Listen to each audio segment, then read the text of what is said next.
Welcome back to a Thursday edition of the Prop Shop. I am your host, Bobby Stanley, also known as PropHolliday on social media, rocking with the GoldBoys. Interesting NBA slate tonight. It is the day before All-Star break. It's essentially like the last day of school before spring break. So you have to wonder, do these guys give a shit? Many of them are on a back-to-back. We'll talk about that in a little bit. There's some NFL off-season. They have to stir the pot. The season's over. Super Bowl ended on Sunday. We're already getting postseason free agency talk. And coming from a Rams fan, I felt the need to talk about the Rams, Stafford, Giants, Rodgers that has been circulating today. I'll give you my opinion on that. I have a look ahead at All-Star Weekend, one of the Rising Stars teams. I think we get a decent price on. Then I got a play. I got an SGP odds boost, and I got a lotto for us. So a lot ahead. Let's open up with the Rams and Stafford. Actually, no, before we go Rams and Stafford, I was talking to the producer, Tone, before the show. He's a hockey fan. I don't have a slip to show you. But if you're betting on the Four Nations, which is essentially the replacement for the NHL All-Star Game this year, Team USA is playing Finland tonight. You can get Team USA money line. They're minus 385 on FanDuel. I'm looking at FanDuel right now. Team USA money line, same game parlay with Jack Hughes 1+ point. He is on the second line with Austin Matthews. So any assist or any goal, if you put those two together, it's minus 143. That's worth 1 unit for me when we hang up on the show. I'm going to put this one in. Shop it around. I only looked at it at FanDuel. Maybe DraftKings gives you some odds boost there, but give me Jack Hughes 1+ point USA money line. If you need 3 legs for the odds boost, I know Tone likes a first period goal score. Tone, nod your head if you like the first period goal score. Yes, we do. So throw that one in there to get your odds boost. And let's talk about NFL. That was our first NHL of the season. All right, so circulating today on Colin Cowherd was talking about the Rams and Stafford, how it's the biggest domino to fall for the quarterbacks this offseason in free agency. The Giants are being rumored because his brother-in-law recently got hired to the staff. And then to complete the circle of the New York, LA, East Coast, West Coast NFL vibe was Aaron Rodgers then signing with the Rams. So the Rams would essentially trade Stafford to the Giants for the 3rd pick overall and probably some garbage. Not garbage pick, but we'll say like a 3rd or 4th rounder. Then the Rams would let Stafford go to the Giants. They would have the 3rd overall. Then they would sign Aaron Rodgers as a bridge quarterback for the next year, possibly 2. Why would the Rams do that? Why would that work out? And would I be a fan of that as a fan of the Rams? Yes, I would be a fan of that, and why I think it would work out. Aaron Rodgers didn't play that bad last year. I think he had 28 touchdowns to 11 interceptions. He probably had the worst coaching staff in the league. You could make the argument. The weapons were there, but they just weren't. They weren't winning games. The defense wasn't anywhere near what it was. Comes to LA, where he knows the offense, same offense that he ran with LaFleur over in Green Bay, that he won 2 of his 3 MVPs with. And I don't think he was playing bad. He's in a weaker division. Now, let's say this all works out. Aaron Rodgers rehabs his name, which Sean McVay has done before with the Baker Mayfield. Say he builds his image back up and the Rams have success. They go into the postseason with Aaron Rodgers, and then you get a little bit of money because you're saving it on your quarterback, and maybe you spend it on defense in free agency. Maybe a trade for a Myles Garrett. Maybe you give up this year's first, the Rams first, for a Myles Garrett. So let's say you do that. That's one option. Well, let's say it fails. Let's say Aaron Rodgers is actually cooked and it's done, and he really is this wackadoo, mushrooms and tea tree oil and all that shit. Well, then you've tanked, and now next year you can take picks. Say you trade back from the 3rd. Giants trade back. Take the Rams 3rd pick. Take the Giants 3rd pick. Trade back into the back half of the 1st. Get a next year's first, plus your crappy first, and now you're in position to trade up for an Archie Manning. I like both outcomes. I think Rodgers can have success with McVay. And if you're going to pay that money for a 37-year-old Stafford, because that's what he's looking for, he's got like $5 million guaranteed left on his contract. He wants one more deal. I can't blame him. He deserves it. But what's the gap between Rodgers, a better defense, maybe brings Devontae Adams, and if it fails, the possibility of Archie Manning, moving up for Archie Manning, or paying everything you have to Stafford, who deserves it? I like the flexibility and the margin for error you have if you bring in an Aaron Rodgers versus the margin for error with just all your chips in on Stafford again. Who deserves it? I would be supportive of it as a Rams fan. It's probably going to divide the community, the Rams fan base community. But if you are Stafford and you go to the Giants got to be excited. They have young pieces on defense. They have a Malik Neighbors. Maybe he brings Cooper Kupp with him. And then you could be in contention for a wild card over there because you're not beating the Eagles in the NFC East. Just some thoughts on that. NBA All-Star Weekend is this weekend, and it's Valentine's tomorrow. So if you haven't bought your wife anything, get your ass to Walgreens, overpay for a dozen roses, and get yourself a card. But we have the All-Star Weekend. You can't bet on the dunk contest just yet. It's not anything worth betting on. We have the three-point contest. We have the Rising Stars, which has essentially become a tournament. I have a play that I actually like in this, and I'm not going to see you before it, so I want to give it to you now. Team Chris Mullins to win the tournament, the Rising Stars tournament, is plus 310. Everyone and their mother is going to be on Mitch Richmond's team because Mitch Richmond got both the Thompson brothers. I get that. They got Koulibaly. They got Toumani Camara of the Portland Trailblazers. That's a solid team, but they're like plus 190, depending, maybe 2-1.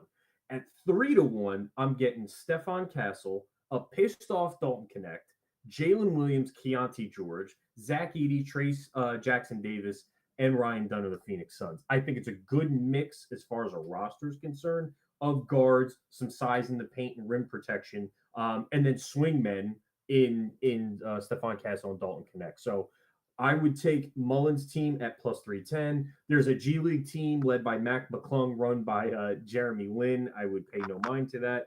And then it's essentially the French team, which is, I can't think of the last coach, but it's Alexander Sarr, it's Risa Shea. I'm staying away from that one. The two best teams are Richmond and Chris Mullins, and I'm getting 3-1 on Chris Mullins. I love Castle. I love Connect. Jalen Williams is playing on a playoff team. Keontae George, I think, is an awesome guard. He's just kind of been in and out of the lineup banged up. And then you get rim protection with Edey, who could still win Rookie of the Year. So throw that one in before you start your All-Star Weekend bets. And then the three-point contest, I looked ahead at. First glance, Dame Lillard's going for 3 in a row. I don't think he cares that much.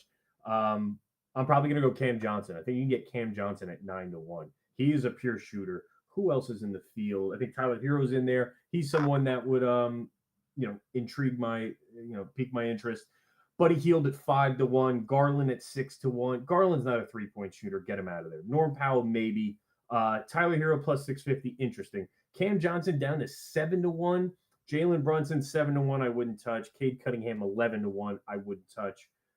I like Cam Johnson. If you can get it in that 7 to 9-1 roll, maybe roll some dice on Hero, who's finally at his All-Star weekend.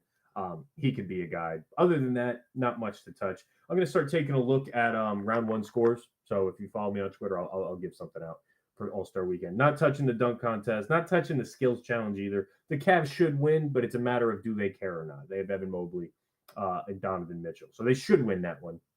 But I'm not betting on that. And then NBA All-Star Awards, All-Star Game MVP. That's always the fun one. It's a new format this year. It's in Golden State, or it's in San Francisco, I should say. So you always look to who the hometown guy is. Steph Curry is 6-1 favorite.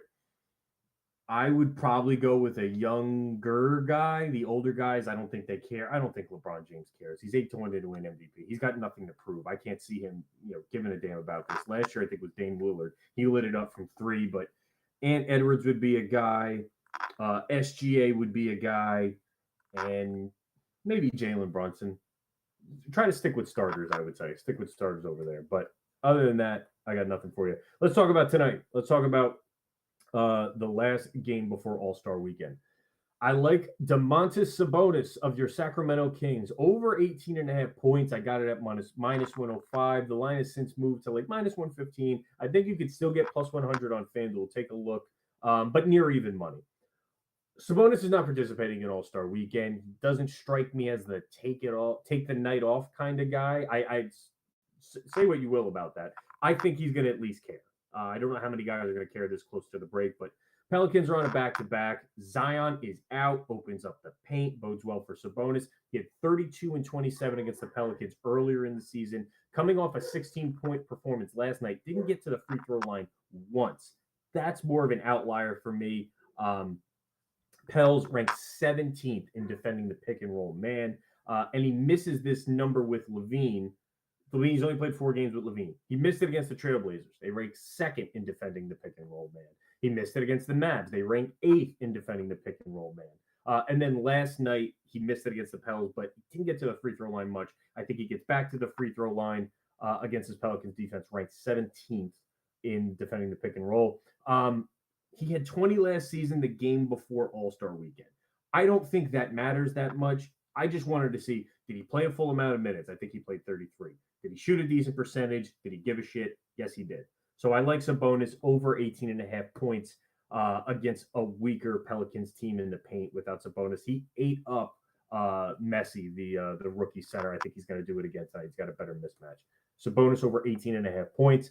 And Bet365, if you're familiar with them, as we all are, is giving new users a choice of two fantastic offers. Either get a safety net on your first bet up to $1,000 or bet $5 and get 150 in bonus bets. It's your call. Click the link in the episode description to pick the offer that's right for you. You must be 21 plus or 18 plus in Kentucky. Gambling problem, call or text 1-800-GAMBLER. So Sabonis is a guy I'm high on tonight, and he's probably one of the few starters that I love. And then I kind of went into my bag of who are the other guys. Steve Kerr made references. He's not happy with the back-to-back right before All-Star break. So maybe he sits some guys tonight. We've seen some, late to get some injury reports. And then we have new guys in new places. And to me, that a guy that stands out is Bogdan Bogdanovic over on the LA Clippers now, traded from the Hawks. I created a same-game parlay for him based on some numbers where I think he's going to finish at as far as tonight's game. Now, Kawhi Leonard is out for the Clippers. Bogdanovic played 18 minutes in his first game. I think he had 7 points. 7 points last night. Listen to some Ty Lue post-game presser feedback. What do you think of Bogdanovic? Well, he's a scorer. He's a spark plug. I want to get him in the high pick and roll with Zubac. That's something that we want to do. We couldn't do it last night because of the personnel. Maybe they run that tonight against the Jazz, who I think will be a good matchup for him with Zubac. So I was running hit rates on the season for Bogdanovic, who's been injured in and out. But when he plays just 20 minutes, he played 18 last night. I think he plays at least 20 minutes tonight. He did this exact same game parlay against the Jazz, and it's 10 plus points, 2 plus assists, 2 plus 3-pointers made. And I did this on Bet365, the same game parlay boost for an extra 30%. The odds are the same when you do 10 points with or without the 2 3-pointers, but if you don't have the 3 legs, you don't get the odds boost. So they're correlated outcomes, 2 3-pointers for Bogey and 10 points and 2 assists. That's what you're looking at. Plus 416. I put a little over a unit. I maxed it out. Whatever Bet365 would let me do. It's a little over 1 unit for me. Did this already against the Jazz earlier in the season. I think he went 10 3 assists and 3 3-pointers. Or over 10 points, 3 assists, 3 3-pointers. 2 plus 3s he's done in 62% of games when playing 20 plus minutes. He goes for 10 plus in 84% of games that he hits the 2 plus 3. So they are correlated outcomes, and it's a good chance. If he hits the 2, there's an 84% chance he'll go 10 plus. That's why I like those 2. Plus, it satisfies that 3-leg requirement. Toss in the odds boost. I think Bogey takes over those Kevin Porter Jr. 20 minutes off the bench. He's going to be an initiator. They're going to try to get him with the starting unit a little bit with Zubac. And then he's playing a Jazz team that I think rank close to bottom 10 and above the break 3. So it's a good matchup on a back-to-back. I think he's going to see more minutes with no Kawhi. And that's what I'm running. I'm doing a full unit on plus 416 and using my odds boost on this. So over 4-1 on Bogey, just having a decent game and playing those 20 minutes. I got a little bit more on him in my lotto tonight because he's just an angle that I'm really high on. But before we go into that, let me hear a couple words from Brad Thomas. Wait, before we get back to the picks, I wanted to thank you all for watching. Friends don't let friends watch videos without hitting the like button. So go ahead and press the thumbs up button and like the video. If you're new here and not subscribed, you should go ahead and do so because we're dropping new content each and every day on the GoldBoys Network. We strive to cover every sport and give out picks and analysis and valuable information for free on the GoldBoys Network. So make sure you're subscribed and hit the bell so you can get notified when we drop something new. I'm Brad Thomas. Let's get back to the picks.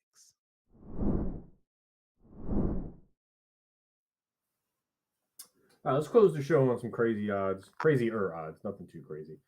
So Bogey is a guy I'm high on. I'll talk about him in a minute. But the other guy that I'm high on is Cam Whitmore, Houston Rockets. So I'm going 2-leg 3-point parlay. Whitmore 3+ 3-pointers made, it's plus 220. And Bogdanovich 4+ 3-pointers made, it's plus 450. Whitmore playing on the Rockets tonight. No Jabari Smith, obviously. No Fred VanVleet. No Tari Eason. Bumps him up the pecking order. Playing a Warriors team that, like I said, Steve Kerr was pissed off that he's playing a back-to-back right heading into All-Star break essentially at home. Golden State ranked 28th in defending spot-up shooters. When Whitmore plays 20-plus minutes against teams ranked bottom half in defending spot-up shooting, he goes for 2+ 3-pointers made in 70% of those games. He goes for 4+ in 4 of 10 of those games. Plus 220 implies a 31% implied probability. In reality, he's hitting this about 40% of the time. So a little bit of value there, assuming he gets to that 20-minute mark. And I think he does get to that 20-minute mark tonight against the Warriors with a limited lineup. So Whitmore 3+ 3-pointers made, and then Bogey plus 450. Bogey went 1 of 2 from 3-point last night in his 18 minutes. Both times he played a back-to-back this season, he shot 9 3-point attempts and 5 3-point attempts. So no Kawhi, as I mentioned earlier, plus the Jazz ranked dead last in above the break three. So good matchup for Bogey, good matchup for Whitmore. They're bench guys. We're getting decent odds. A game that I don't think matters as much. These two legs are 17.5 to 1. So $20 will pay you about $350, $360, something like that. So that is my lotto for tonight. I like Sabonis on the point line. I like Bogdanovich just building out his SGP because I think he plays some minutes tonight. We get to see Ben Simmons in a Clippers uniform. I don't know if he's going to play, but he's active. We'll see what he looks like there in a new environment. I'm not going to see you before the actual All-Star game. So make sure you get this in on the Rising Stars, Team Chris Mullins. And if Stafford becomes a New York Giant and the Rams get the 3rd pick overall, and then we sign Aaron Rodgers and a little bit of Devontae Adams, bring him over to replace Cup, I'll be a happy man. I won't be too upset. And then T. Higgins can stay in Cincinnati and Tone will be happy.